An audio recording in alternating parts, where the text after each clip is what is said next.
Más textos disponibles en Simba. Canto primero. Y esta canción libre, consagrada a los días terribles de justicia y castigo, ha sido compuesta por mí, Jerónimo Pascaña, bandido siciliano, asesino, ladrón, fascineroso. La he compuesto como Dios me ha dado a entender, y he querido cantarla a voz en cuello, como se cantan las buenas canciones. Pero mi carcelero no me lo ha permitido.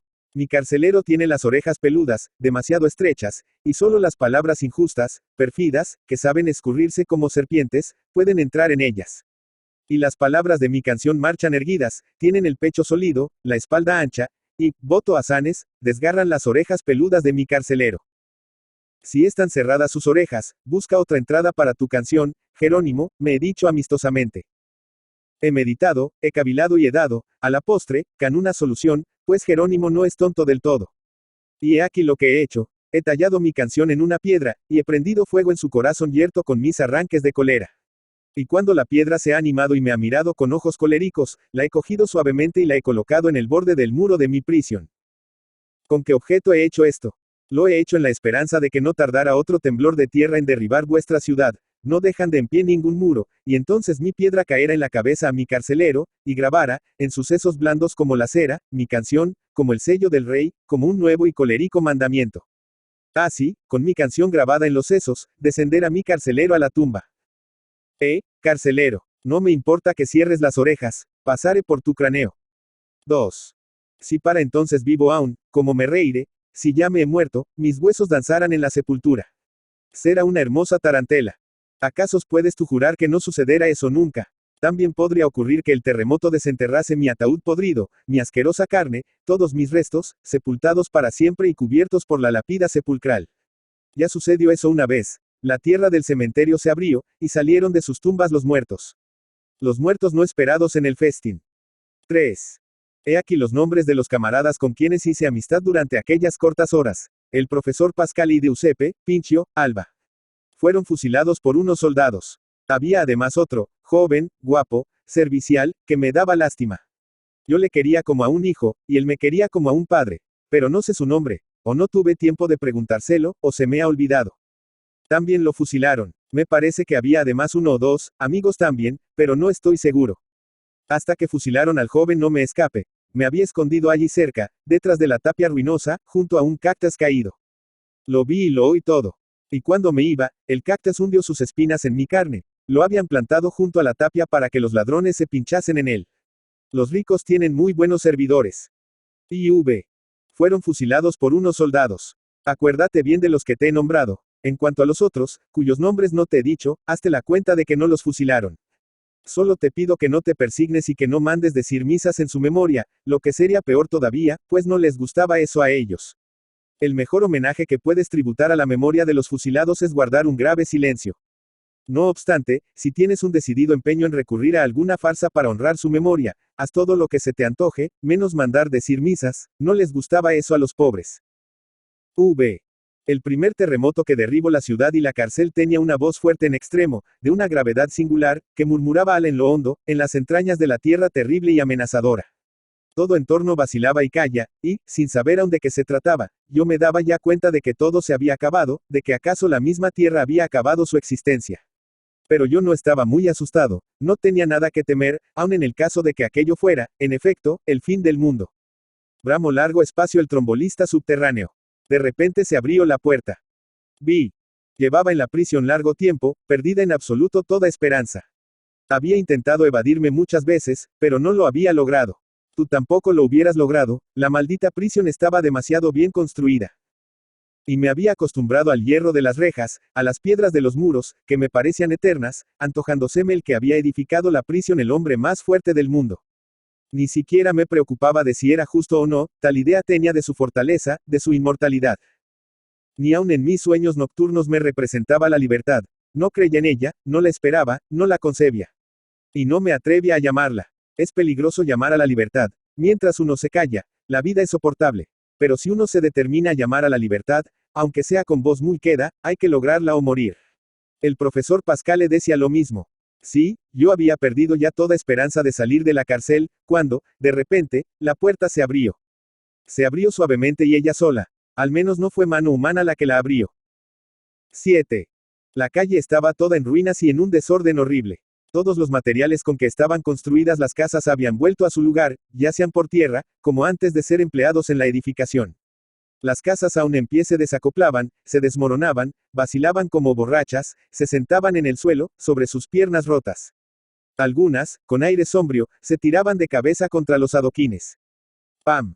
Las cajas habitadas por los hombres se habían abierto de pronto, las lindas cajitas forradas de papel. Se veían aún cuadros en las paredes, pero los hombres no estaban ya en ellas. Lanzados a la calle, yacían sobre las piedras.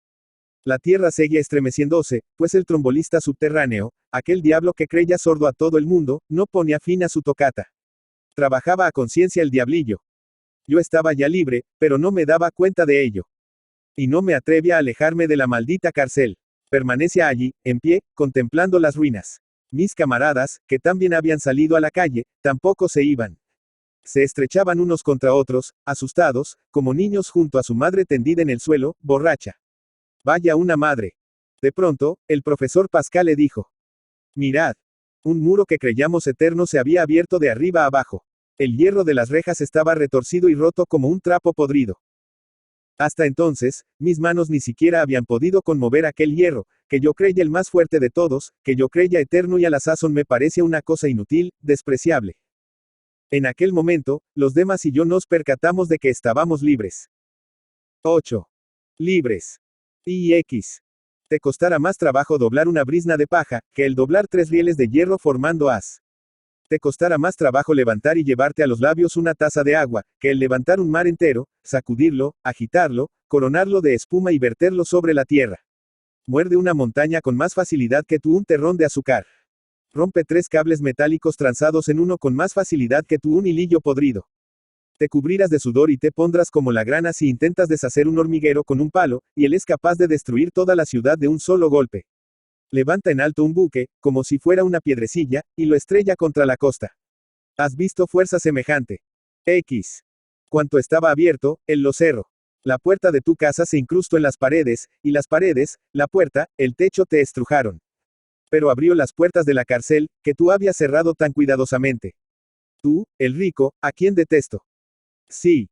Si yo recogiese por el mundo entero todas las buenas palabras que usan los hombres, todas sus tiernas y sonoras canciones, y las lanzase al aire alegre, si yo recogiese todas las sonrisas de los niños, las risas de las mujeres no ofendidas aún por nadie, las caricias de las ancianas madres de cabellos blancos, los apretones de manos de los amigos, y con todo ello hiciese una corona inmarcesible para una hermosa cabeza, si yo recorriese todo el haz de la tierra y recogiese cuantas flores hay en los bosques, en los campos, en las praderas, en los jardines de los ricos, en las profundidades de las aguas, en el fondo azul de los mares, si yo recogiese cuantas piedras preciosas brillan en las hendeduras de los montes, en la obscuridad de las minas profundas, en las coronas de los soberanos y en las orejas de las grandes damas, y con todas hiciese una montaña fulgurante.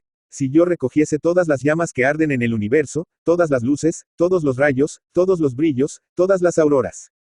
Y con todo ello hiciese rutilar los mundos en un grandioso incendio, ni aun así podría glorificar tu nombre como se merece, oh, libertad. 12.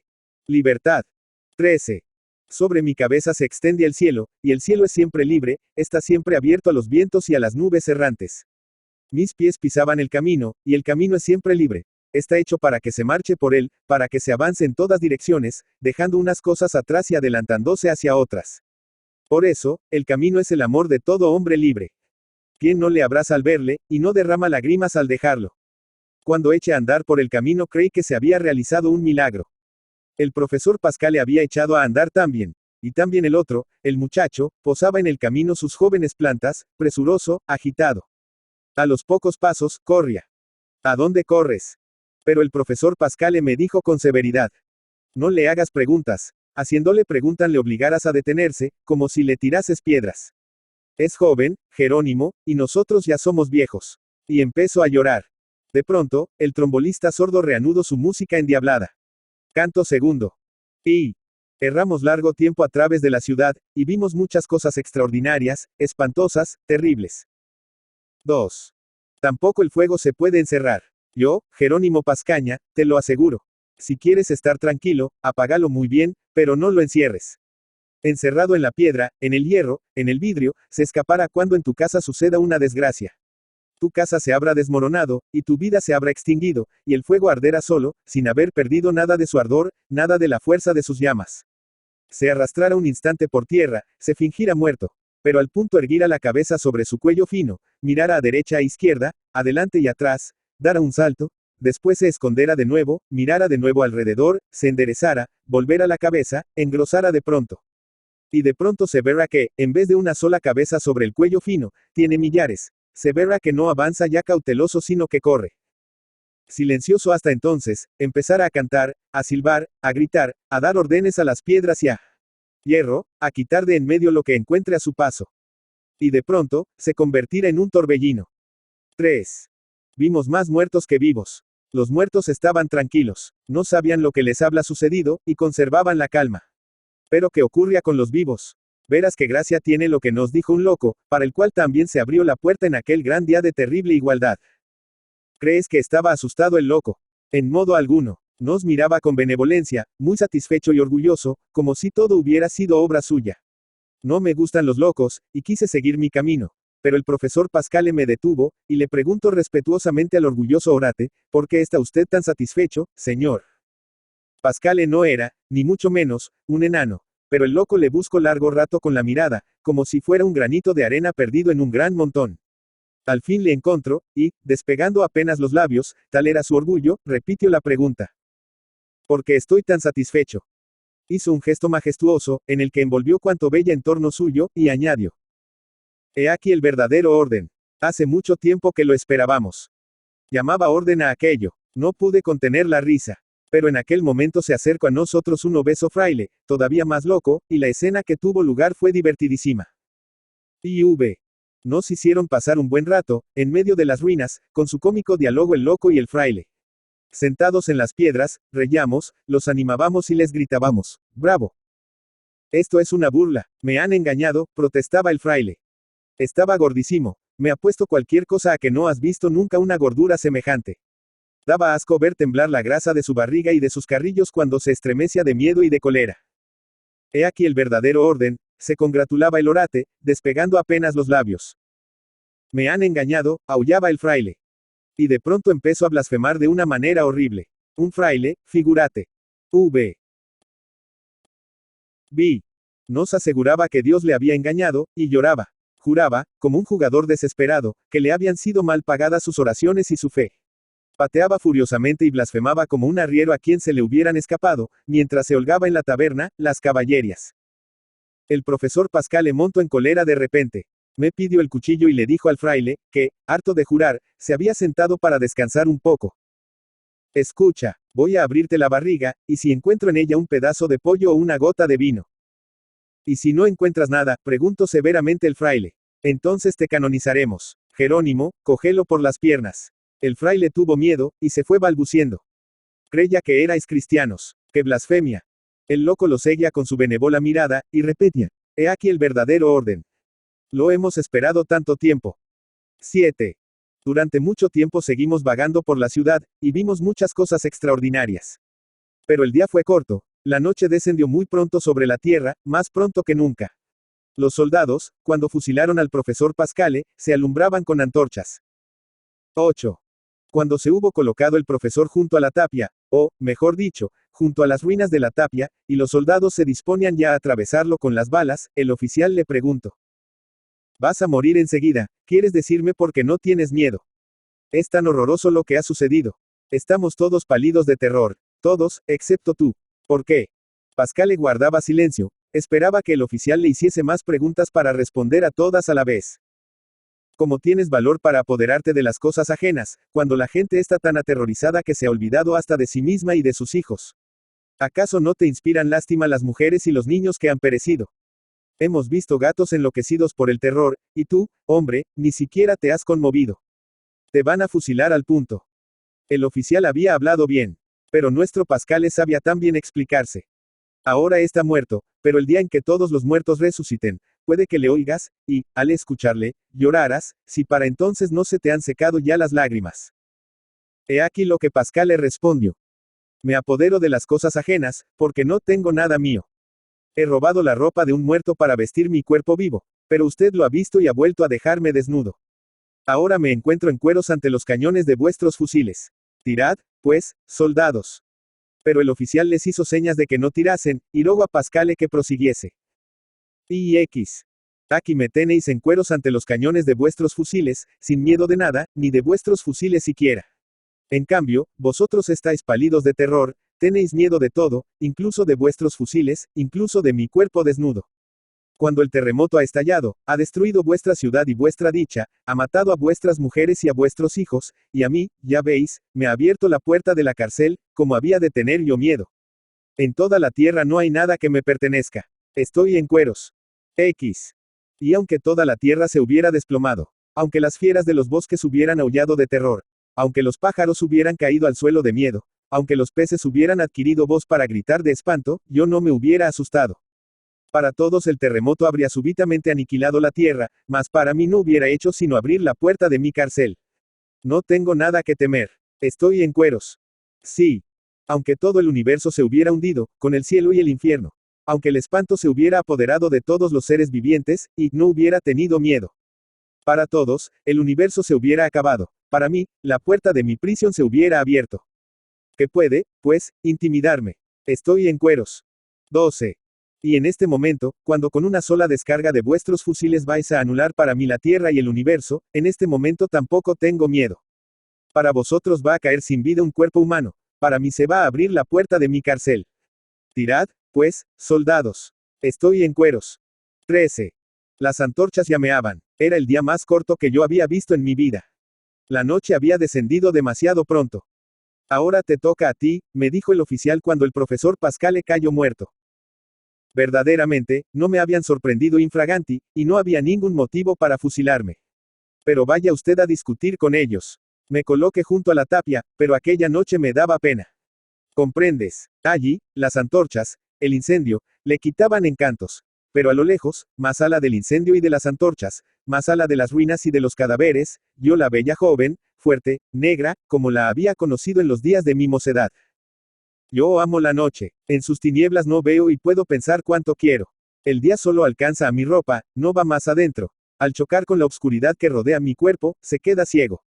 La noche entra hasta el corazón, por eso el amor se abre de noche, como algunas flores. Todo hombre que haya amado te confirmará mis palabras. Ah, qué deseos tuve de pasar una hora, nada más que una hora, bajo aquella verdadera, buena, dulce noche. Nada más que una hora. Pero vaya usted a discutir con ellos. Y espere junto a la tapia. A la luz del sol es también dulce amar. Porque, mira, el amor, como la noche, alcanza al corazón, y bajo el dominio del amor no se ve tampoco, como bajo el velo de la noche. Y si clavas la mirada en los ojos negros, llenos de misterio y belleza. De pronto, el oficial se enojó, no sé con qué motivo, con sus soldados, y me gritó. Vete. 14. Un nuevo día transcurrió. Aquel día los soldados fusilaron al otro, al muchacho que me llamaba su padre. 15. Cuando se hizo de noche, dejé la ciudad de los muertos. 16. Dies irae, día de cólera, de venganza, de expiación terrible, día de horror y de muerte. 17. La procesión que vi pasar desde mi escondite era un espectáculo extraordinario y terrorífico. Los que iban en ella llevaban las esculturas de sus santos, pero no sabían si levantarlas más o no tirarlas al suelo, romperlas y pisotear los pedazos. Mientras unos todavía rezaban, otros proferían ya maldiciones. No obstante, unos y otros seguían marchando juntos, como hijos que eran todos de ese padre y de esa madre que se llaman el horror y la muerte. Caminaban transponiendo a saltos las resquebrajaduras del suelo, y a veces se callan. Las imágenes tambaleabanse como los borrachos. Dies irae. Unos cantaban, otros lloraban, no faltaban quienes reían. Los había que lanzaban alaridos y parecían locos. Corrían agitando los brazos. Entre ellos se veían algunos frailes. De que huían. Tras ellos el camino estaba desierto. No había sino ruinas que se calentaban al sol. El fuego, cansado, se iba escondiendo bajo tierra. 18. Que quien persegue a los frailes. El camino tras ellos estaba desierto. 19. Basta tocar el árbol para que caiga al punto una naranja en sazón y la siga otra y luego otra. Una buena naranja es como un pequeño sol. Y cuando hay muchas naranjas, le dan a uno ganas de sonreír, como si un hermoso sol luciese. Las hojas son obscuras como la noche tras el sol, o más bien de un verde profundo. Pero no, son sencillamente verdes. No hay que decir mentiras, Jerónimo. Que previsor el diablo sordo, el trombolista subterráneo que creía sordo a todo el mundo. Destruyo la ciudad, pero dejo intacta, en la rama, la naranja, para que Jerónimo se la comiese. Basta tocar el árbol para que caiga al punto la naranja en sazón y la siga otra y luego otra. Se la llevaran, en un barco, a remotos países, y en los países remotos, donde reinan el frío y las nieblas, la gente la mirara, pensando que se parece al sol. XX. Le llamábamos, el profesor Pascale, il profesore, porque era muy inteligente, sabía hacer versos y hablaba con nobles palabras de todas las cosas. Ya no existe. 21. Porque comencé a tener miedo. Aceleraba el paso. Ala abajo, nada temía. 22. No sé por qué a mis piernas les gusta tanto andar. Aman todos sus pasos, y les van diciendo tristemente adiós, como si les doliese separarse de ellos y quisieran volver atrás para recogerlos. Son tan insaciables, que el más largo camino les parece corto, y angosto el más ancho. Sienten no poder andar al mismo tiempo hacia adelante y hacia atrás, hacia la derecha y hacia la izquierda. Si se les concediese plena libertad, cubrirían toda la tierra con sus huellas, sin olvidar un solo palmo de su superficie, y aún buscarían otros sitios por donde andar. No había llegado todavía a percatarme de una cosa, de que mis ojos no solo miraban, sino que respiraban. A lo lejos se veía el mar. 23. ¿Qué más puedo contarte? Los gendarmes me detuvieron. 24. De nuevo has cerrado la puerta de mi cárcel, oh, hombre.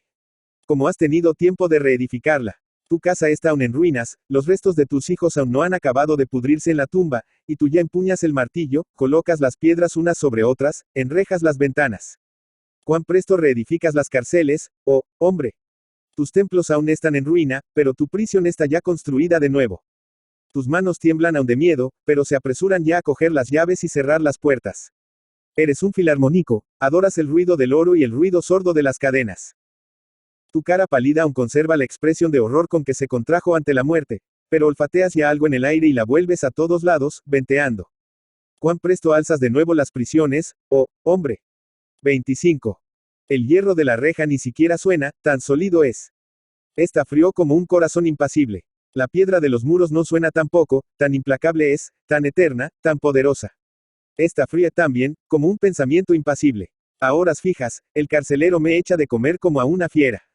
Y yo, con cara de hombre, le enseño los dientes. Estoy famélico y desnudo. Las horas transcurren monotonas. ¿Estás contento, amo? 26. Pero no creo en tu cárcel, oh, hombre, oh, amo. No creo en tu hierro, ni en tu piedra, ni en tu fuerza, oh, hombre, oh, amo. Lo que yo he visto derribado no volverá a alzarse jamás. No de otra suerte hubiera hablado el profesor Pascale. 27. Arregla tu reloj para que ande bien hasta que se pare. Guarda tus llaves. Lo has cerrado todo con llave, incluso el paraíso. Te serán muy útiles las llaves mientras la puerta exista. Da, sigilosamente, unas vueltas alrededor de la prisión. Y cuando reine el silencio pensarás, todo está tranquilo, no hay nada que temer. Y te irás a la cama. Pensarás, el silencio es tan profundo, que si se le ocurre roer el hierro de la reja, lo oiré. Y te acostarás descuidado. Y cuando estés durmiendo, feliz, sin soltar el manojo de llaves, empezara de nuevo, súbitamente, su tocata el troimbolista subterráneo, te despertara con un ruido infernal, te hará saltar del lecho para que lo puedas ver todo al morir. Tus ojos se abrirán, el terror los dilatara. Y tu corazón cesara de latir para que al morir lo puedas oír todo. Y tu reloj se parara. 28. Libertad. Leonidas Andreev. Leonid Nikolayevich Andreyev, ruso. Oriol, 9 de agosto de 1871 Mustamaki, Finlandia, hoy en la Oblast de Leningrado, 12 de septiembre de 1919, fue un escritor y dramaturgo ruso que lideró el movimiento del expresionismo en la literatura de su país. Estuvo activo en la época entre la Revolución de 1905 y la Revolución de Octubre de 1917 que finalmente destronó al gobierno zarista.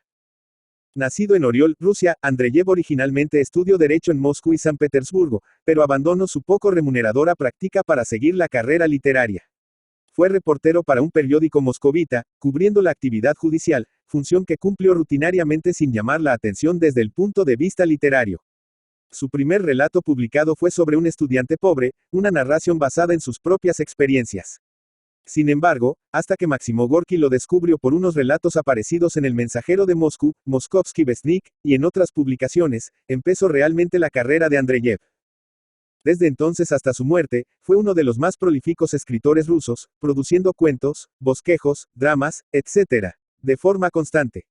Su primera colección de relatos apareció en 1901 y vendió 250.000 de ejemplares en poco tiempo. Fue aclamado como una nueva estrella en Rusia, donde su nombre pronto se hizo famoso. Publicó su narración corta, En la niebla, en 1902.